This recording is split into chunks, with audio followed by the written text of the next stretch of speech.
রাধে রাধে। চলুন সোনাকে একটু স্নান করাবো। তো সোনাকে নিয়ে তো চলে এলাম, ঘরে গামলার মধ্যে বসিয়ে দিয়েছি। আর এই দুর্লভ দর্শনটা আপনারাও একটু করুন, কারণ প্রতিদিন তো আপনারাও দেখেন, তাই আপনাদের দেখাতেও আমার খুব ভালো লাগে।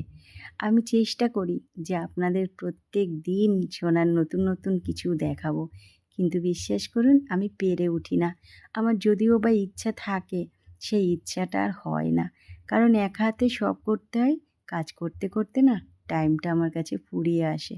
তখন ভাবি এখন তো সোনাকে নিয়ে ভিডিও করা যাবে না, কারণ সোনা এখন সেবা নেবে, বা কখনো সোনা শয়নে যাবে, বা কখনো সোনা বিশ্রাম নেবে। এই করতে করতে না আর আমার অন্য কোনো ভিডিও করা হয় না। তো ঘরের মধ্যেই যতটুকু পারি ততটুকু আপনাদের দেখাই। ওই যখন সোনার সেবা দিতে আসি তার আগে একটু ভিডিও করে দেখাই, বা সোনাকে কখনো সাজাই, সেগুলো দেখাই। আর আমার সাজিয়ে দেখাতেই বেশি ভালো লাগে, আমি সেগুলোই বেশিরভাগ আপনাদেরকে দেখাই। আর মাঝে মধ্যে একটু অন্যত্র কিছু দেওয়ার চেষ্টা করি। তো আজকে যখন স্নান করাচ্ছিলাম তখন ভাবছিলাম যে আপনাদের মাঝেও একটু নিয়ে আসি সোনাকে। তো দেখুন টক দইটা সুন্দর করে ফেটিয়ে সোনার গায়ে মাখিয়ে দিয়েছি। আর সোনাকে বেশ সুন্দরভাবে মালিশ করছি তেলের মতো করে, যাতে সোনার গায়ের নোংরাগুলো সব উঠে যায়। অবশ্য আমার সোনার গায়ে তেমন একটা নোংরা আমি পড়তে দিই না। প্রতিদিনই তো সোনাকে জামা কাপড় পরাই, গা হাত পা মুছিয়ে দিই। আর তারপর তো স্নান আছেই। তো সেগুলো করতে করতে আমার সোনার গাটা সবসময় বেশ পরিষ্কার থাকে। কিন্তু স্নান তো করাতেই হবে, আর গরম পড়ে গেছে। অবশ্য আজকে আমার মুখ দিয়ে বেরিয়ে গেছিলো আমি সোনাকে স্নান করাবো। সেই কারণেই আর আমার তাড়াতাড়ি করে আসা। তো আমার সেইভাবে ইচ্ছে ছিল না আজকে যে সোনাকে আজকেই স্নান করাবো। কিন্তু ওই যে মুখ দিয়ে বেরিয়ে গেছে, তাই আমি চলে এলাম সোনাকে নিয়ে স্নান করাতে।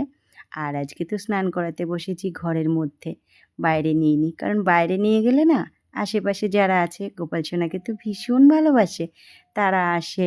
ওই কথা বলতে বলতেই দেরি হয়ে যায়। এমনিতেই আজকে একটু দেরি, এখন প্রায় 11টা বাজে। তো 11টার সময় সোনাকে স্নান করিয়ে তারপর তো আরও কাজ থাকে, সেই কাজগুলো করতে হবে, সোনার সেবা দিতে হবে। তাই ভাবলাম ঘরে বসেই সোনাকে স্নানটা করাই। অবশ্য ঘরটাও মুছবো, তাই ভাবলাম যে স্নান করিয়ে একবারে ঘরটা মুছে নেব। তো এইদিকে গদাধরকেও বসিয়েছি আর একটা গামলার মধ্যে। 2 ভাই 1 গামলায় হয় না, সেই কারণে গদাধরকে আর একটা গামলায় বসিয়ে দিয়েছি। তো গদাধরকেও একটু ভালো করে টক দইটা মাখিয়ে দিচ্ছি। আর সোনাদের সাথে এক মনে কথা বলে যাচ্ছি আমি। সোনাদেরকে যখন স্নান করাচ্ছিলাম, এই দইটা মাখাচ্ছিলাম, তখন বলছিলাম, বাবু দই যেন তুমি খেও না, তোমাকে